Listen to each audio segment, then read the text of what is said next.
fractional powers are a little weirder because more can go on. Fractional powers meaning I don't have the whole number value. So I've got, so my power function's the special case. So my power function f of x equals a raised to the, x raised to the n, where n is some power, where n is some r divided by p fraction, where it doesn't reduce to a nice number, which is actually a root function. So this is a root function. It's the a times the p roots of x to the r. Something like f of x equals 2x to the 3 halves, which again is really the root 2 times the square root of x cubed. Right? Or g of x equals 10x to the 1 half, which is 10 square root of x. Or h of x equals 5x to the 1/3, which again 5 equals the cube root of x. Right, and so what happens is it depends on if it's got both even and, again, it comes down with even and oddness, but there's more that can go on here. I can have even and odd powers that are mixed, or just single even and odds. And so we'll start with the single even and odd cases. We'll do the mixed last because there are two types of mixed cases. Alright, so we'll start with the first two here, the g and the h. So if my fraction is a 1 over n, right? So I've got my power function f of x is a raised to the x over 1 over n. That's the power. And so it's just a single number value. All right. So if n is even, so it's the 1/2 case. Right? F of x would be 2x to the 1/2. Would be 2 square root of x. The shape of the graph in the even case is the shape that the square root function takes, right? The square root function starts at 0, 0, and it has this shape.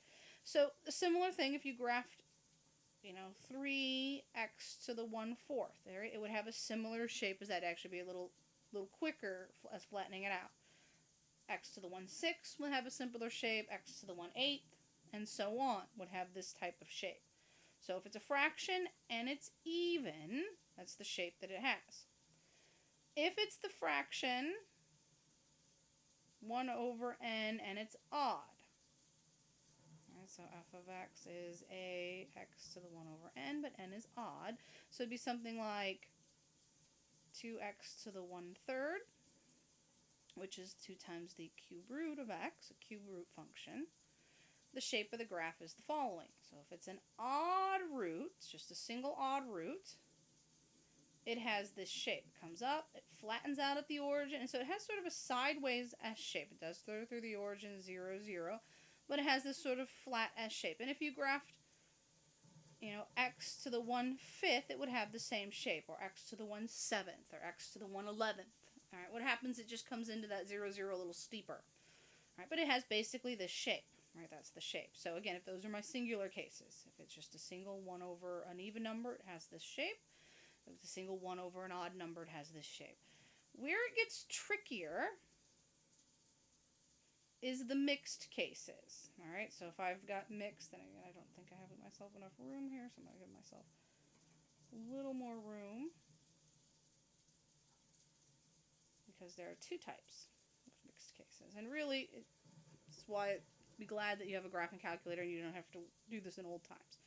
All right, so if it's the mixed case, so f of x is some to the m over n.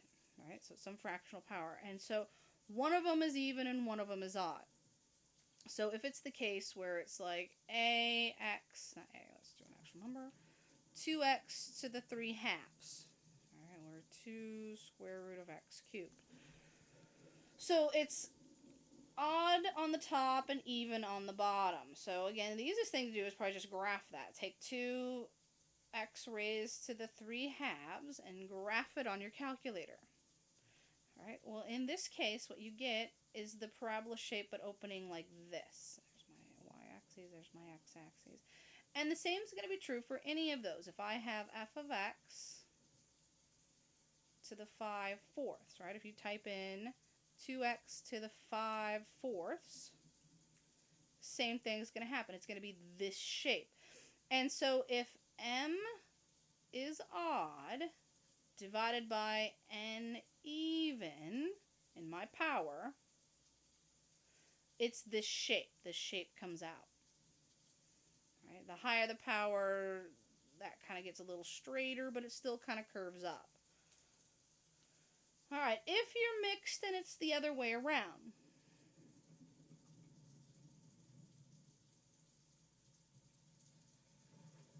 Two-thirds, right? So I flip the fraction, 2/3. So m is even divided by n odd. We'll type it into the calculator. Type 2 times 2 divide by 3. Hit graph. All right, well, the shape that comes out in that case is this shape. It's more of a V shape. All right, try for 2x to the 4/5. Same thing. It's actually just a little steeper. But you get the same side of V shape. All right, still comes down to just a little steeper in that case. And so if this is the power, all right, it's got that V shape. So if you've got an even power divided by an odd power, so you've got an odd root, this is the root part, you get this V shape. If you have an even root, you get this half shape. So again, it's a little hard. Fractional power, there's a lot more that can happen, right? So the fractional power is a little trickier. So if you have fractional powers, if it's just a single fractional power, even, it takes on the square root shape. Odd, it takes on the cube root shape. Mixed gets a little trickier, and so, again, you don't really have to memorize these because you get to use your calculator, but that's the gist of their behavior. It is interesting to see patterns, and that's the pattern of the square root function. All right, we will stop there. Last thing we're going to do is solve power functions, and we're going to look at specifically the harder cases. We've already done polynomial, so I'm not going to do the polynomial, and we've already done rational, so I'm not going to do the rational case. I am going to do more of the fractional cases. Now, I will do a little bit with the rational cases just because you want to see them with the negative exponents. And so we're going to focus on those, and that'll be the next video.